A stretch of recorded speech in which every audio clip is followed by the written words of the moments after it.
还好吧你们？我都没有放字幕，你听不懂。怎么办呢？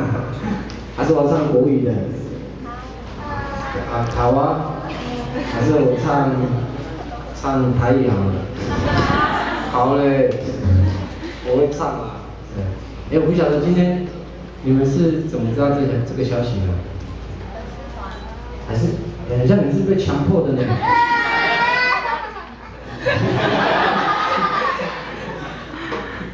你们是怎么知道要来的？因为我很少在花莲待，老实讲，没有什么机会可以来这边。然后今天真的很热，来的会死掉了。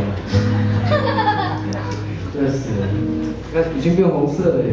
好不容易在台北美白那么久。好吧，我唱我中文跟阿美族合在一起的一首很好的一个歌。